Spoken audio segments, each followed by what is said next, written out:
The great chancellery of the Cathar Dominion was a cavern of sculpted obsidian and fading starlight. Pillars like the petrified bones of leviathans clawed at a vaulted ceiling where constellations, real and remembered, drifted in a slow, holographic dance. The air was thick with the scent of ozone and chilled stone, heavy with the weight of millennia. Here, in the heart of their empire, silence was a currency of power, and for cycles it had been spent with unnerving frequency. At the center of the immense, circular chamber, a dais of polished black basalt held the Archon's throne. From this seat, Archon Valerius, his chitinous plates the color of aged nebula dust and scored with the fine lines of countless seasons, surveyed his council. His multifaceted eyes, deep pools of liquid shadow, reflected the single agonizing image that dominated the hall, a holographic projection of the anomaly. It hung in the air above them, a wound in the fabric of space. It was a ship, but it was unlike any vessel the Cathar, in their long and storied history of conquest and dominion, had ever encountered. It was a sliver of absolute blackness, a geometric impossibility that seemed not to reflect light, but to consume it. Its form was an elongated, crystalline shard, impossibly sharp at its edges, yet it possessed no visible engines, no weapon emplacements, no sensor arrays, no viewports. It did not drift. It held its position with a station-keeping precision that defied gravitational logic. For 81 cycles it had sat there in the sacred void of the Cathar Nexus, a region of space where their first starfaring ancestors had been born from cosmic dust, a place forbidden to all but their own. It was silent, utterly, maddeningly silent. It did not respond to hails. It did not react to sensor sweeps, which returned only a void, a null reading as if the ship were a hole in reality itself. It simply was a ghost, a warrior, an insult. "It mocks us," a voice like grinding rock boomed from the lower tiers. Warlord Vorlag, his carapace of vibrant, threatening crimson, rose to his full, imposing height. His claws, thick as a lesser being's limbs, clenched and unclenched at his sides. "It sits in our most sacred space, a dagger pointed at the heart of the Dominion, and it does nothing. This is not the act of a diplomat or an explorer.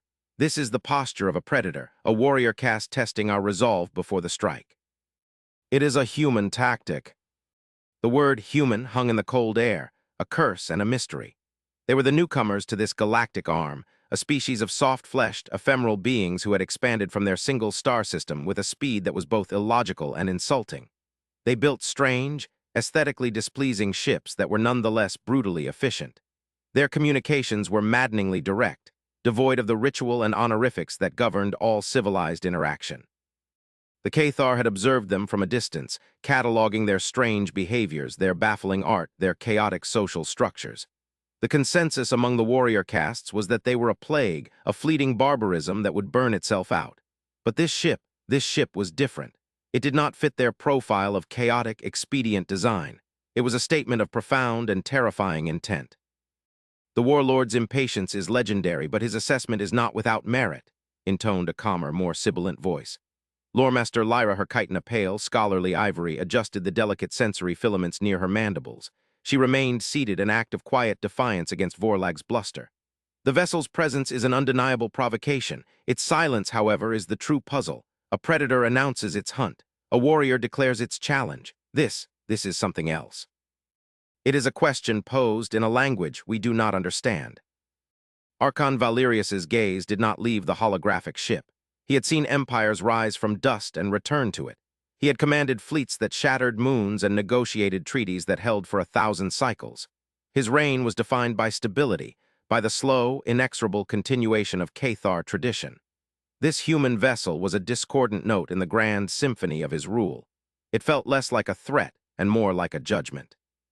He felt the weight of his council's eyes upon him, the simmering fear and aggression that pulsed from the assembled warlords, the cautious curiosity of the loremasters, the silent obedience of the technocrats. "Report from the outer sensoriums," Valerius commanded, his voice a low rumble that carried across the vast chamber without effort. A technocrat in a gray, unadorned carapace stepped forward, its movements precise and economical. "Archon, the readings remain unchanged. The vessel emits no energy, no heat, no radiation, no drive signature. It displaces space-time in a manner consistent with its estimated mass, yet our gravimetric sensors struggle to resolve its internal structure. It is as if it is hollow, yet simultaneously possessing infinite density. We have aimed high-energy resonance scanners at its hull. They are not reflected or absorbed. They simply cease to exist upon contact. The silence is not a lack of signal, Archon. The silence is the signal. Vorlag let out a harsh, grating laugh. Hollow, a trick, it is cloaked. Its weapons are hidden behind some cowardly energy screen. They wait for us to lower our guard, to present our soft underbelly, and then they will strike from this silent fortress. They are testing the strength of the Archon's will. The final words were a thinly veiled challenge, and Valerius felt the political currents of the chamber shift. Vorlag was young for a warlord, ambitious. He saw this crisis not as a threat to the Dominion, but as an opportunity for his own ascent. He believed the old ways of honor and direct challenge were the only ways. The humans have never demonstrated such technology, Lyra countered, her voice sharp with intellectual authority. Their ships are loud, they bleed energy, they are powerful but unsubtle. This vessel is an ideological departure. To assume it is merely a more advanced weapon is to fail to consider that it may not be a weapon at all. It is a symbol. But of what? Of death. Vorlag slammed a clawed fist onto the railing before him, the impact echoing like a fracture in stone. It is a monument to their arrogance. They have planted their dark flag in our heavens and dare us to remove it. We must answer. A demonstration of our power. A single cleansing beam from the orbital defense platforms. We reduce it to incandescent vapor. We will show these soft-skinned primitives the cost of trespassing in the domain of gods. A murmur of approval rippled through the warrior castes. The Cathar were a proud people, their culture forged in the crucible of ritual combat and territorial dominance. The concept of an unanswered challenge was anathema to them. It spoke of weakness, of decay. Valerius knew this. He felt the pressure mounting, the ancient instinctual call for a violent response that echoed in his own hardened heart. Yet he hesitated. His long life had taught him one immutable lesson. The most dangerous enemy is the one you do not understand. To strike this ship without knowing its purpose felt like a child throwing a rock into a deep, dark well, listening not for the splash, but for whatever monster might crawl out in response. He raised a hand, and the chamber fell silent once more. His gaze swept over them, lingering on Vorlag's furious posture, on Lyra's patient inquiry. For 81 cycles it has done nothing, the Archon said, his voice resonating with the authority of ages. It has not moved, it has not broadcast threats, it has not deployed fighters, it has not probed our networks, it has only waited. If it were a warrior, as the warlord suggests, its inaction is its greatest weakness. It has given us time to study, to prepare, to position our fleets. A true warrior does not grant such an advantage to its foe. It is a new strategy, Vorlag spat. A psychological war. They seek to unnerve us, to make us show our hand, to make us seem the aggressors when we inevitably act to defend our sovereignty. A subtle and profound observation from the warlord, Lyra said, a hint of irony in her tone. Perhaps then our response should be equally subtle. If they pose a question, should we not first attempt to answer it in a language they might understand, before resorting to the grammar of annihilation? Valerius's thoughts turned inward. He considered the humans, a species that lived for a mere 100 cycles, a flash of lightning compared to the geological lifespan of a Cathar Archon. How could such beings conceive of a strategy that played out over so many silent days? What was their perception of time? Did they feel the same crushing weight of history, the same obligation to legacy? Or were they free of it, liberated by their own brevity, acting with an impulsive, unpredictable creativity that the Cathar had long since calcified into rigid tradition? He looked at the ghost ship, and for the first time he felt not just anger or caution, but a deep, unsettling sense of awe. It was a perfect object. Its form was absolute, its silence profound. It was a work of art, and all great art holds a mirror to the soul of its creator. What kind of soul, he wondered, would create such a thing? We will not be rash, Valerius declared, his decision solidifying. But we will not be idle. The fleets of the Outer Rim will converge on the Nexus. A perimeter will be established, not of aggression, but of containment. The full might of the Cathar Dominion will encircle this visitor. We will present a wall of unassailable strength. We will show them that we are not unnerved. We are patient. We are eternal. He paused, letting his words settle into the minds of his council. And we will issue one final formal challenge, a declaration in the old tongue, broadcast on all frequencies. We will demand they identify themselves and state their purpose. If they remain silent after one more cycle, then the warlord will have his cleansing fire. But the galaxy will know that we exhausted every path of honor before we chose the path of war. Vorlag's mandibles clicked in a gesture of reluctant acquiescence. It was not the immediate, glorious battle he craved, but it was a promise of it. A deadline had been set. The ghost ship's time was running out. Lyra, for her part, lowered her head in a sign of respect for the Archon's wisdom, though her sensory filaments quivered with an unspoken anxiety. She knew, as Valerius did, that they were standing on the precipice of a new age. The silence from the human vessel was not an absence of communication. It was the deep breath before the thunder. The long night of their certainty was coming to an end, and none of them knew what kind of day would follow. As the council dispersed, their heavy footfalls echoing in the cavernous hall, Valerius remained on his throne, his ancient eyes fixed on the silent black shard hanging in the void. He felt the cold touch of a feeling his people had not known for millennia, the fear of the unknown.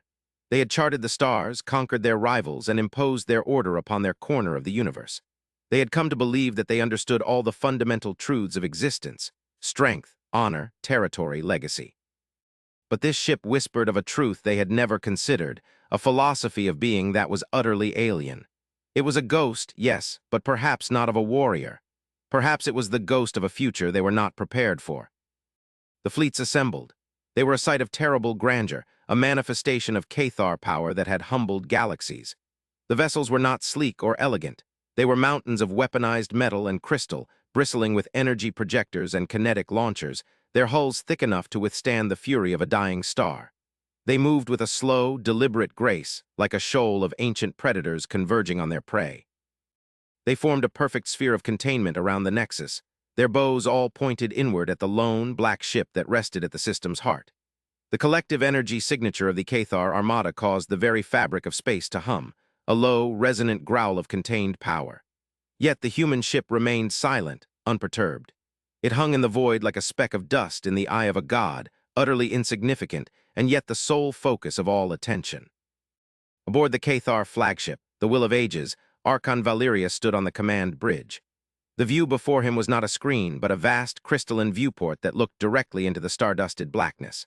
The ghost ship was visible even from this distance, not as a light, but as a small, perfect hole in the field of stars. Beside him, Warlord Vorlag radiated impatience, his crimson armor a stark contrast to the cool, blue light of the bridge. "The final hour of the cycle approaches, Archon," Vorlag said, his voice tight with anticipation. "The fleet is in position. The orbital platforms are charged and synchronized.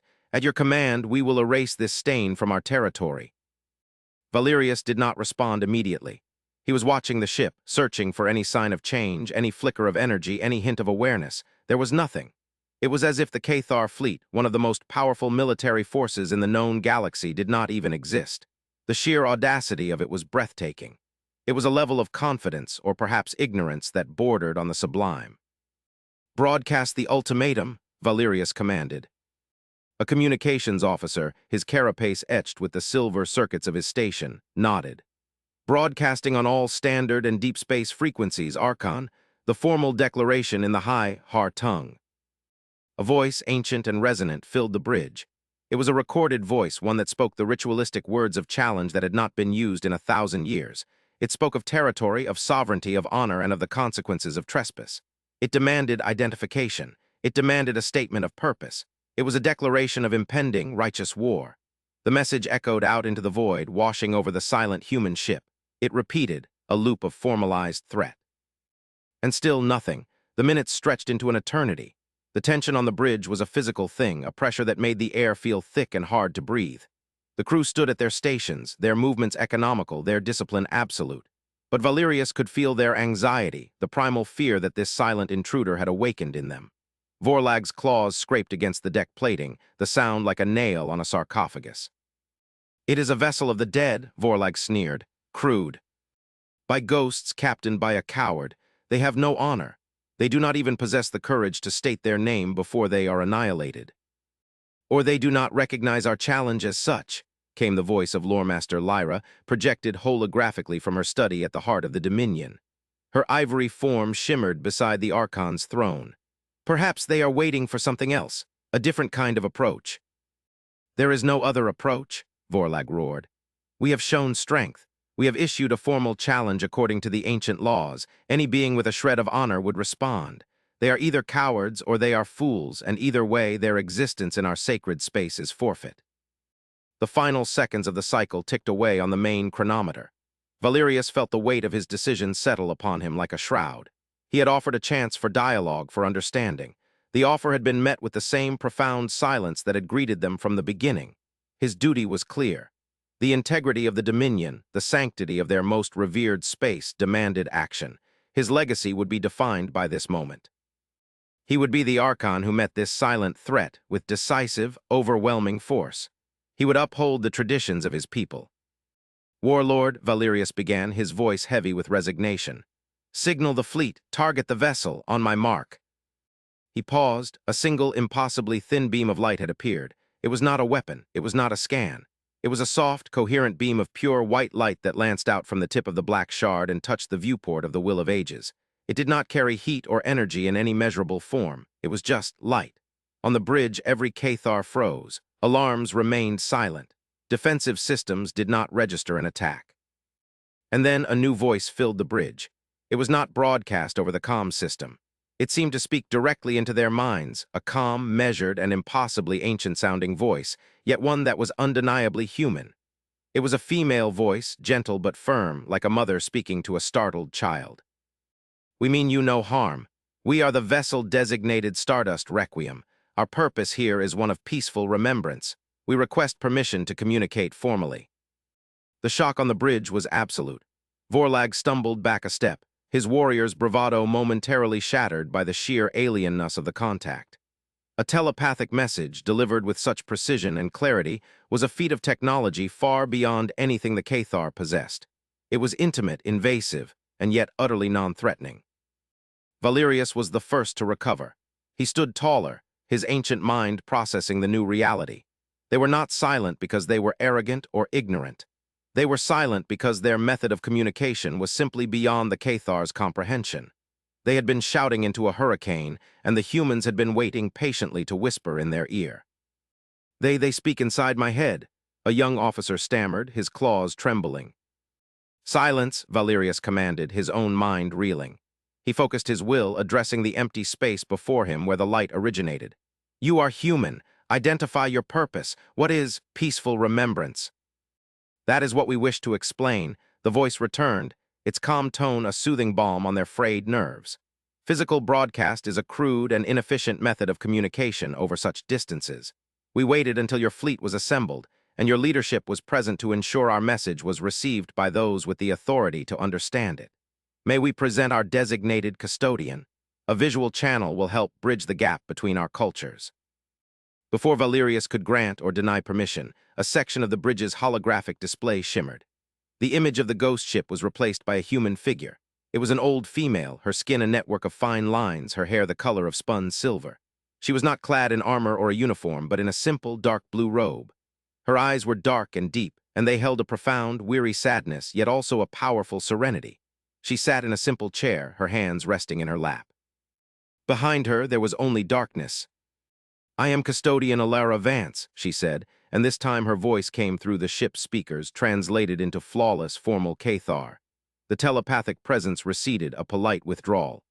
"I am the designated caretaker of the Stardust Requiem. I apologize for our silence. It was not meant as an act of disrespect. It is merely our nature." Vorlag found his voice, a harsh bark of disbelief. Your nature is to trespass in the most sacred system of the Cathar Dominion, to ignore our hails and to sit in silent judgment. What is this ship, human? A weapon? A spy vessel?" Alara Vance's expression did not change. There was no anger, no fear, no defensiveness. There was only agree. At abiding calm. "This ship, Warlord, is not a weapon. It has no weapons, it has no soldiers, it has no crew save for myself. The Stardust Requiem is a tomb." The word hung in the air, heavier than any threat. A tomb. The concept was bizarre, illogical. The Cathar honored their dead with monuments on their homeworlds, great pyramids of stone and metal where the names of heroes were carved for eternity. But to build a starship as a tomb, it was an extravagance that bordered on insanity. "Explain this," Valerius commanded, his voice low and intense. He felt that he was on the verge of a revelation that would change everything.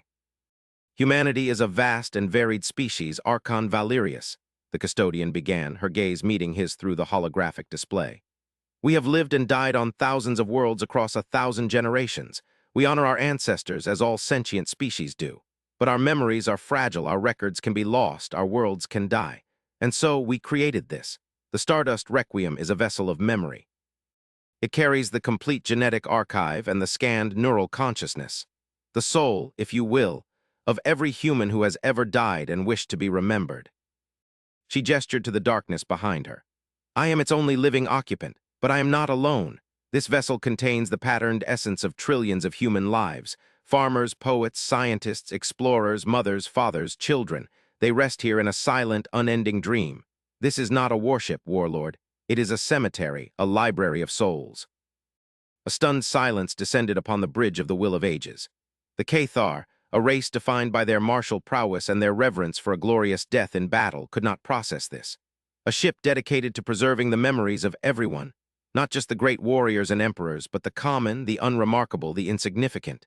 It was a concept so profoundly alien, so deeply contrary to their own philosophy, that it seemed like a lie. A lie, Vorlag roared, echoing the thoughts of many. A clever deception. You use the guise of sentimentality to mask your true purpose. Trillions of minds, you say? That is not a library, human. That is a processor, a computer of unimaginable power. This ship is a command and control center for your invasion. You use your dead as a computational matrix for war. Alara Vance's expression softened, a flicker of what might have been pity in her ancient eyes. We do not use our dead, warlord. We honor them. Their collective consciousness does indeed create a processing power beyond your comprehension, but we do not use it for war. We use it to listen, to remember, to understand the universe in its infinite complexity. She then turned her gaze back to Valerius. We came to this Nexus Archon because it is a place of profound peace, a gravitationally stable, quiet region of space. Our dead desire tranquility. We believed this system was uninhabited. Our long-range scans showed no signs of technological civilization. We were mistaken, and for that, I offer the sincere apology of my people. Our presence here was an error of incomplete data, not an act of malice. Valerius stared at the human female. Every instinct, every fiber of his being screamed that this was a trick. And yet, the calm in her eyes, the profound sincerity in her voice, the sheer philosophical weight of her claim, it resonated with a strange kind of truth. A truth his people had never conceived of. That a species' greatest strength might not be in its weapons, but in its reverence for its own past. If what you say is true, Valerius said slowly, testing the words, then your people are a species of sentimental fools. To waste such resources on the dead, on memories that have no bearing on the present struggle for survival, it is a weakness, a fatal flaw. We do not see it as a weakness, Alara Vance replied, her voice soft but unyielding. We believe that a species that forgets its dead has forgotten itself. Every life, no matter how brief or how quiet, adds a verse to the epic of our existence. To lose even one is to lose a part of our own soul. The Stardust Requiem is our soul, Archon. It is the repository of everything we were, everything we are, and everything we hope to be. Vorlag let out a sound of disgust. Enough of this poetry. It is a trick. I demand that you allow a Cathar inspection team to board your vessel. If you are what you claim, you have nothing to hide. If you refuse, it will be an admission of your guilt, and we will proceed with your annihilation. A long moment passed. The human custodian looked not at Vorlag, but at Valerius. She seemed to be gauging him, searching for something in his ancient, alien eyes. The Archon remained silent, allowing the challenge to hang in the air. The warlord's demand was logical from a Cathar perspective, a demand for proof backed by the threat of force. To allow your warriors aboard would be a desecration, L. Alara Vance said finally, her voice imbued with a new, steely gravity. This is a place of peace. The echoes of violence would disturb the slumber of trillions. I cannot permit it. However, I can offer a different kind of proof, a demonstration. I can share with you a single memory from the archive, not as a broadcast, but as a direct experience. I can allow you to feel what it was to be one of us. The offer was as shocking as everything else she had said. To share a memory, a direct neural experience, it was an act of profound intimacy and profound vulnerability. A trick, Vorlag insisted, though his voice had lost some of its conviction. A psychic attack. She will poison our minds with human madness. What memory would you offer? Valerius asked, his curiosity overriding his caution. He ignored the warlord's outburst. This was a moment between leaders, a conversation that would shape the future. Alara Vance closed her eyes for a moment, as if searching through an infinite library. When she opened them, they seemed to hold a new light. I will not share with you the memory of a warrior or a leader or an explorer. You would understand those well enough. I will share the final moments of a man named Kalen. He was not a hero. He was not famous. He was a scientist and astronomer. He spent his short life on a remote world, watching a single nascent star system coalesce from a cloud of cosmic dust. His final memory is not of battle or glory or fear. It is of wonder. Without waiting for a response, she lowered her head in a gesture of assent. I will transmit the memory sequence to your flagship now. It is configured to interface with your telepathic receivers, but it is passive. It can only be experienced by those who willingly open their minds to it. The choice, Archon Valerius, is yours. The holographic image of the custodian faded, replaced once more by the view of the stark, black vessel hanging in the void. A new energy signature was detected, a faint, complex wave of psychic energy that washed over the will of ages. It was not an attack. It was an offering, a key to a door they had not known existed. On the bridge, a tense silence reigned. Every officer looked to the Archon. Vorlag stood stiffly, his mandibles clamped shut in a rictus of anger and suspicion. To accept the human's offer was to risk an unknown form of mental contamination. To refuse was to admit fear, to lose the initiative in this strange, philosophical duel. Valerius felt the weight of history on his shoulders. The Cathar had always met the unknown with force. It was their way. It was what had made them strong.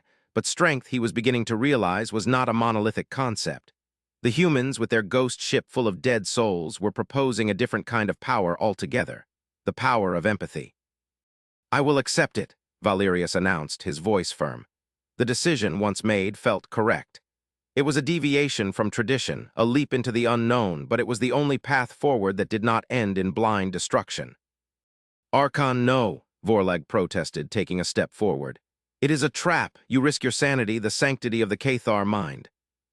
I am the Archon of the Cathar Dominion, Warlord, Valerius said, turning his multifaceted eyes upon him. The rebuke was cold and absolute. My mind is the mind of the Dominion. If it is to be poisoned, then we are already lost. If it is to be enlightened, then we have everything to gain. Open the channel. Let me see through a human's eyes. The technocrat at the comms station hesitated for a fraction of a second before his claws flew across his console. Channel open, Archon. The psychic signal is stable. It is waiting for your conscious acceptance.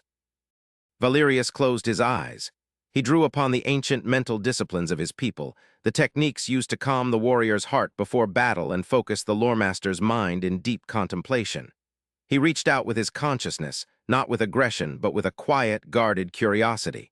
He opened the door. And the universe fell away.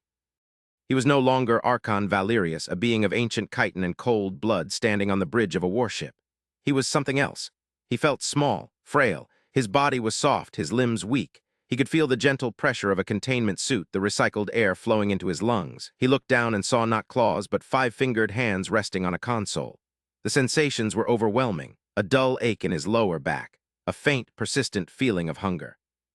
The memory of a taste called coffee, and a deep, profound sense of peace. His Kalen's gaze lifted. He was in an observatory, a dome of transparent material looking out into space. But the view was not the familiar, cold perfection of Cathar star charts. It was a riot of color, a maelstrom of gas and light, a stellar nursery, a vast cloud of incandescent hydrogen, glowing with the passionate pinks and furious reds of creation. And at its heart, a protostar, a swirling vortex of matter that was, in this very moment, achieving critical mass.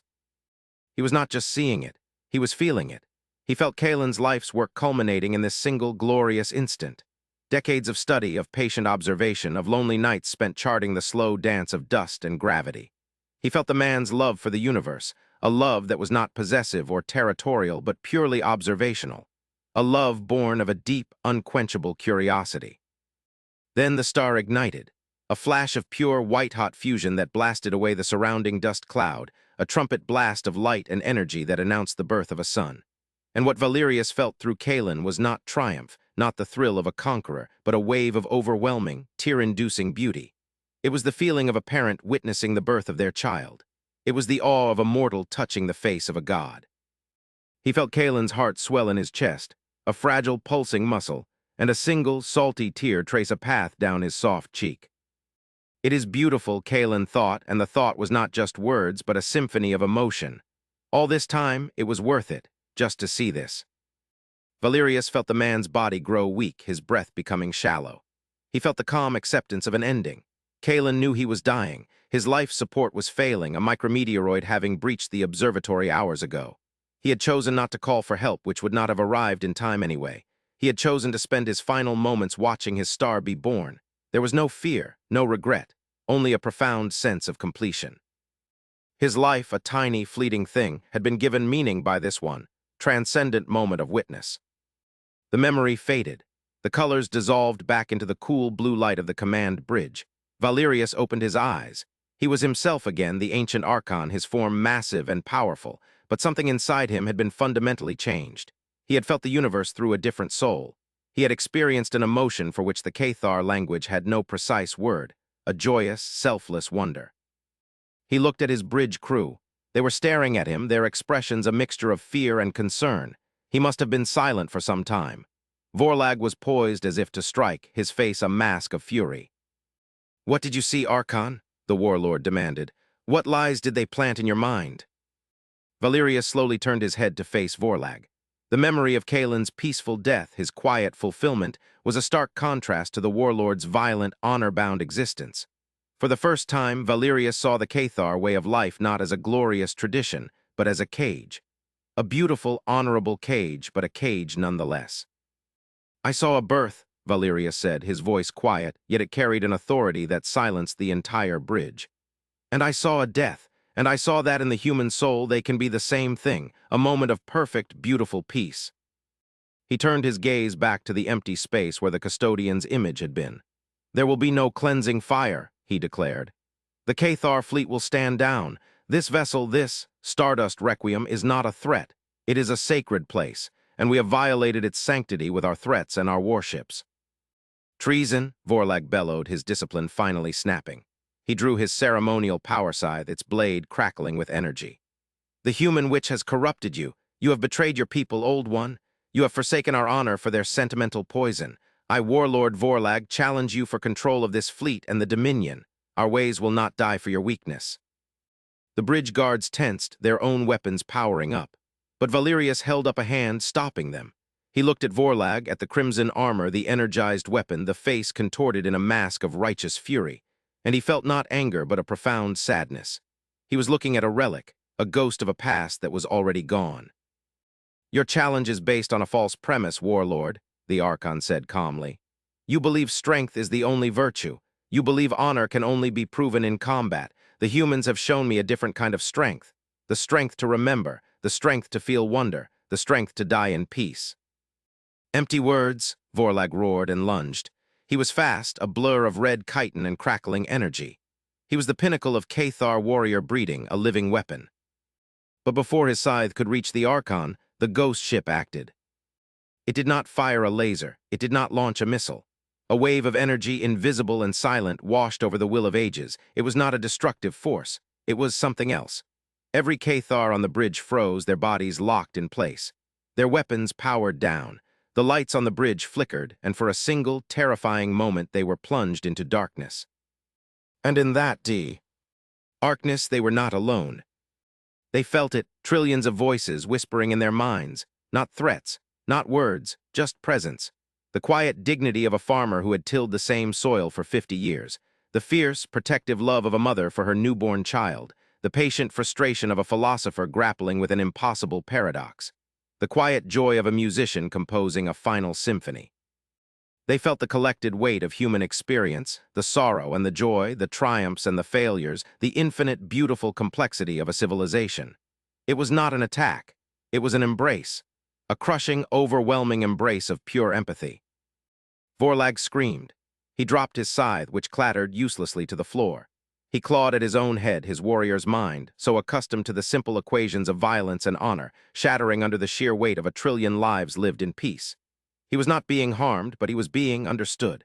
And he was being shown that his entire existence, his obsession with glorious death, was just one tiny, angry note in an infinite ocean of song. The presence receded. The lights on the bridge returned. The Cathar crew stood trembling, their multifaceted eyes wide with a new, terrifying understanding. Vorlag had collapsed to his knees, his great crimson form shaking uncontrollably, his mandibles clicking in a sound of utter psychic devastation. He was broken, not by a weapon, but by a truth he could not comprehend. The voice of Alara Vance returned, speaking into the minds of all. It was filled with a profound sorrow. We did not wish to interfere, but we could not allow a place of peace to be tainted by an act of violence. We ask that you withdraw your fleets. We will then leave your sacred space and trouble you no more. Valerius looked at the weeping form of his greatest warlord, and then at the silent, black ship hanging in the void. He finally understood. The Stardust Requiem was not weak. It was the most powerful thing he had ever encountered. Its power was not in its ability to destroy, but in its ability to affirm. In the face of its overwhelming chorus of life, violence was simply meaningless, irrelevant. "Your apology is accepted, custodian," Valerius said, his voice broadcast back to the human vessel. "And it is we who owe you one. We have acted with the ignorance of children. Your vessel will not be harmed. You may remain in the Nexus for as long as you wish. It is no longer just a Cathar sacred space. It is now a place of pilgrimage for us as well, a place where we might come to learn." He gestured to the guards, who gently but firmly helped the broken Vorlag to his feet and escorted him from the bridge. A new era had begun for the Cathar, and there was no place in it for the old hatreds. A long silence followed, and Valerius thought the conversation was over. But then the custodian's holographic form reappeared. Her expression was grave. "Thank you, Archon Valerius," she said. "Your wisdom has averted a tragedy, and perhaps it has forged an alliance, which is why I must be honest with you. I told you we came here for the peace and quiet of this system. That was only part of the truth." Valerius felt a chill run through him, a feeling that had nothing to do with the telepathic contact. "What is the other part?" "I told you that our dead help us to listen," she said, her eyes looking past him, as if peering into the infinite void beyond the ship. "The trillions of consciousnesses within the Requiem form a sensory network of unparalleled sensitivity. They can detect the faintest whispers in the symphony of the cosmos. For centuries, they have been listening to the silence between the galaxies, and recently, they heard something." She paused as if choosing her next words with immense care. It was not a signal, it was an echo, a psychic resonance left behind. The memory of a scream that was so loud it took 1,000,000,000 years to fade. We triangulated the source. It comes from the intergalactic void, from a place of absolute darkness. Valerius felt the true purpose of the ghost ship finally clicking into place. It was not a tomb, it was not a library, it was a sentinel. "What did you hear?" he asked, his voice barely a whisper. "We heard the end of a galaxy," Alara Vance said, her voice filled with an ancient sorrow. "A pattern of psychic death on a scale we cannot comprehend, a wave of nothingness, a silence that consumes. It is ancient, but the pattern is repeating and it is moving. Slowly, inexorably, it is moving towards our galaxy. We did not come to your Nexus just for peace, Archon. We came here because this system is on the very edge of the galactic rim, a perfect listening post to monitor the approaching silence. The great chancellery of the Cathar had been built to project power and certainty. The Bridge of the Will of Ages was a testament to military might. But in that moment, all of it felt like a child's sandcastle before a rye. Sing Tide, the conflict between the Cathar and the humans, the posturing of fleets, the debates over honor and territory, it was all rendered meaningless. They had been squabbling in a single room while the entire house was burning down around them. The ghost ship, the warrior they had so feared, was not a warrior at all. It was a gravestone, a monument not just to humanity's past, but a warning for the galaxy's future. It was a candle held aloft by the dead to ward off an encroaching, absolute night. Archon Valerius looked out at the silent, black vessel, and he saw it for what it truly was. It was not an insult. It was not a threat. It was an arc. And for the first time in his very, very long life, the Archon of the Cathar Dominion felt a flicker of something he had only just learned from a long-dead human astronomer. He felt hope, mingled with a terrible, profound, and beautiful awe. The long night of their ignorance was over, but a new, far greater darkness was coming for them all. And they would have to face it together,